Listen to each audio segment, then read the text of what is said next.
Consumer buying behavior in service encounter. What is consumer behavior?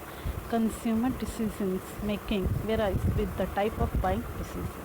The more complex and expensive decisions are likely to involve more buyers' deliberation and more buying participants. According to Henry Esser, distinguished four types of consumer buying behavior based on the degree of buyers' involvement, the purchase, and the degree of differences among the brand.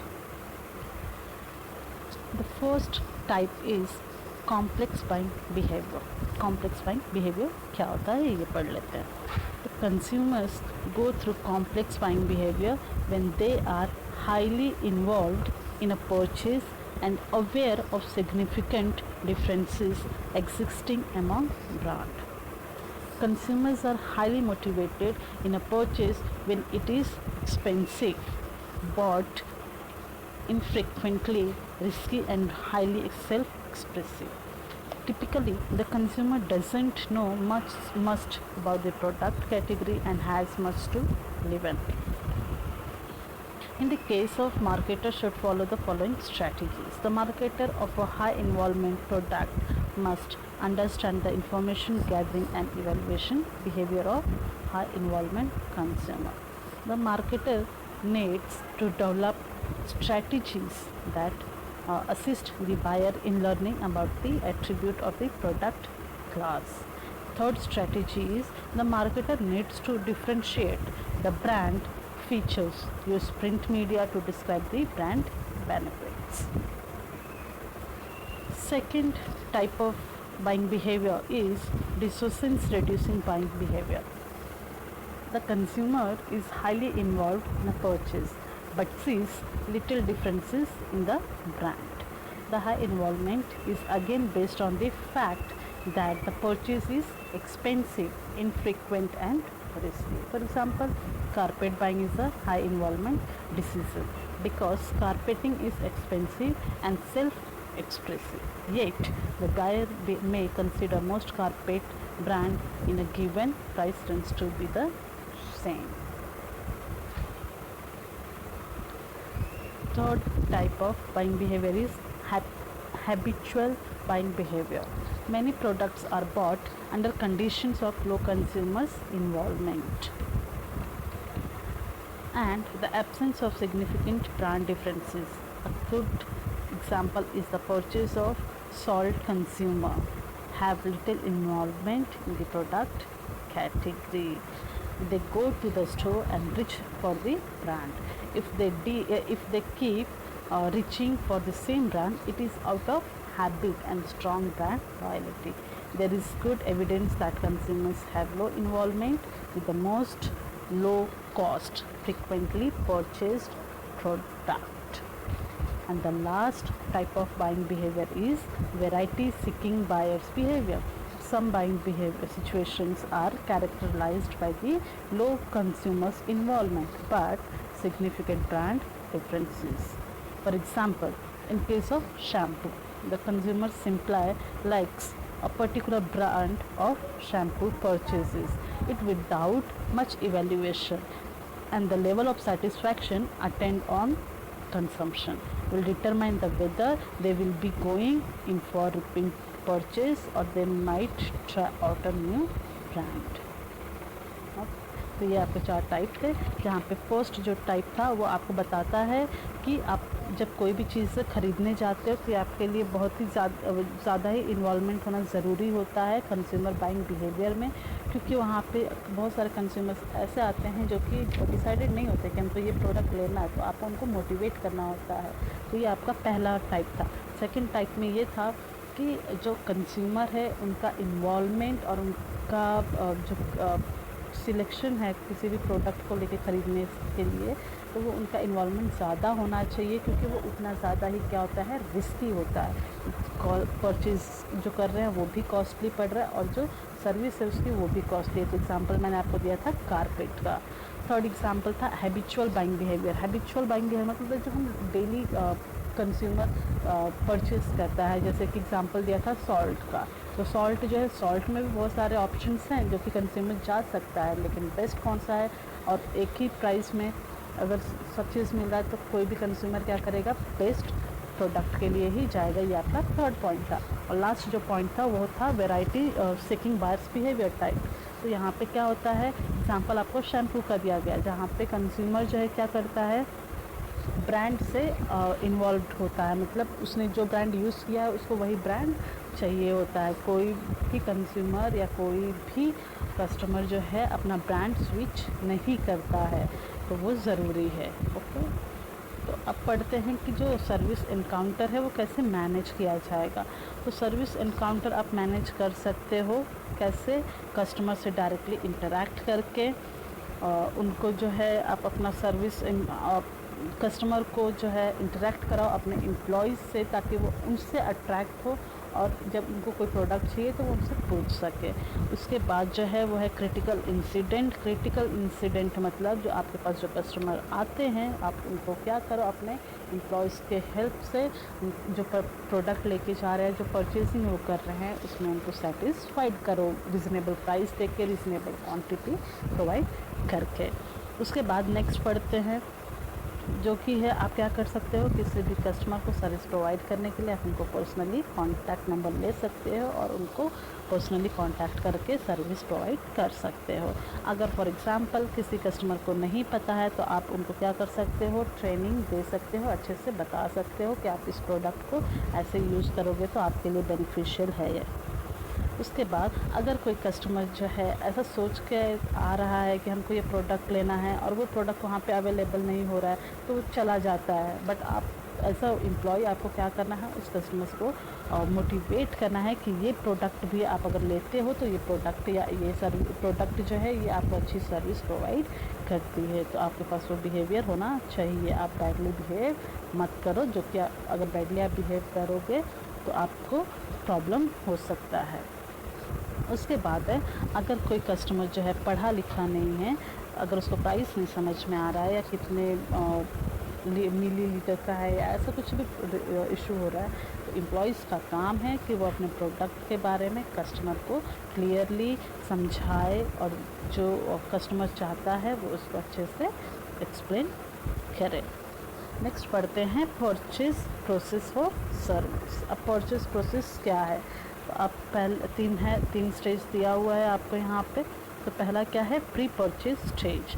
Pre purchase stage मतलब क्या हो गया, कि जहाँ पे आपको customers को पता नहीं होता है, मतलब सर्विस प्रोडक्ट ख़रीदने से पहले की क्या क्या चीज़ें हैं, क्या क्या प्रोसेस है। तो फर्स्ट जो है वो है अवेयरनेस ऑफ नीड।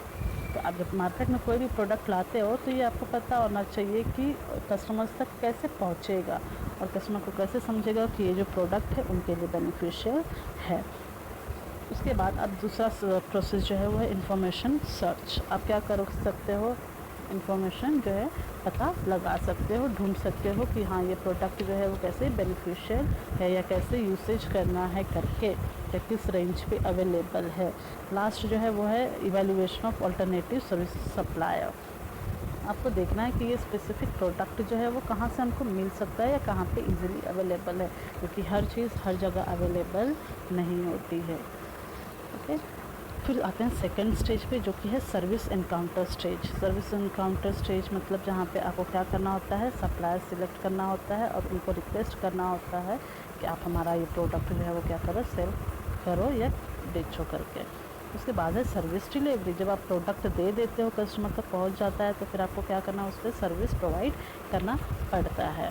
तो सर्विस प्रोवाइड करना पड़ेगा आपको भी सर्विस एनकाउंटर स्टेज में। उसके बाद है post purchase stage. Post purchase stage मतलब आपने सर्विस प्रोवाइड कर दी है, परचेसिंग हो चुकी है, सप्लायर के पास से कस्टमर्स तक चली गई है, तो आप क्या करोगे, इवैल्यूएशन करोगे, मतलब फीडबैक लोगे आप कि हाँ ये प्रोडक्ट कैसा है या ये कंपनी कैसी है या ये आपने सर्विस कैसी प्रोवाइड कर रही है, तो इवैल्यूएशन करेंगे कि ये प्रोडक्ट जो है कैसा परफॉर्म कर रहा है। उसके बाद है फ्यूचर इंटेंशन। फ्यूचर इंटेंशन मतलब अगर अच्छी सर्विस होगी तो डेफिनेटली आप उसको और इम्प्रूव करने की कोशिश करोगे अपनी सर्विस को, तो वो है फ्यूचर इंटेंशन। तो आपका आगे का प्लानिंग क्या है, स्ट्रेटजी क्या है। ये आपका थर्ड स्टेज में आता है। तो टोटल यहाँ पे कितने स्टेज है परचेज करने से पहले? 3 स्टेज है, प्री परचेज, सर्विस एनकाउंटर और पोस्ट परचेज। ठीक है, ये आपका परचेज प्रोसेस फॉर सर्विस हो गया। अब देख लेते हैं कि जो रिस्क है परचेसिंग में वो क्या क्या है। पहला तो रिस्क क्या होगा? फंक्शनल मतलब आप जो आपने ख़रीदा है आप उससे खुश नहीं हो, सेटिस्फाइड नहीं है। फिर थर्ड जो है, सेकंड जो है वो है फाइनेंशियल मतलब आपको जो है फाइनेंस का कुछ इशू होगा। फिर उसके बाद है टेम्पोरल मतलब टाइम। जैसे कि बहुत सारा प्रोडक्ट जो होता है वो बताते हैं टीवी में कि अच्छा है, लेकिन वो बेनिफिशियल नहीं होता। फॉर एग्जांपल आपको पता है फेयर एंड लवली का बताते गए कि स्किन जो है वो क्या होगा, फेयर हो जाएंगे, बट ऐसा हुआ क्या नहीं। ये क्या है? टाइम वेस्टिंग प्रोडक्ट था।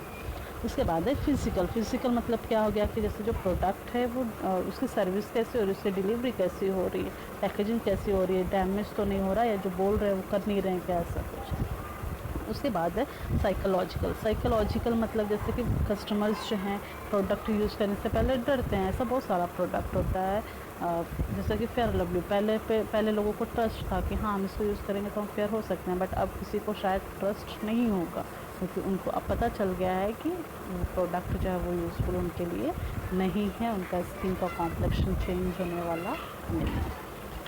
तो ऐसे आपको किसी भी प्रोडक्ट की वजह से या किसी भी चीज़ की वजह से कस्टमर्स के फीलिंग्स के साथ में नहीं खेलना चाहिए, क्योंकि उसका इमेज जो है वो क्या हो जाता है, नेगेटिव बन जाता है।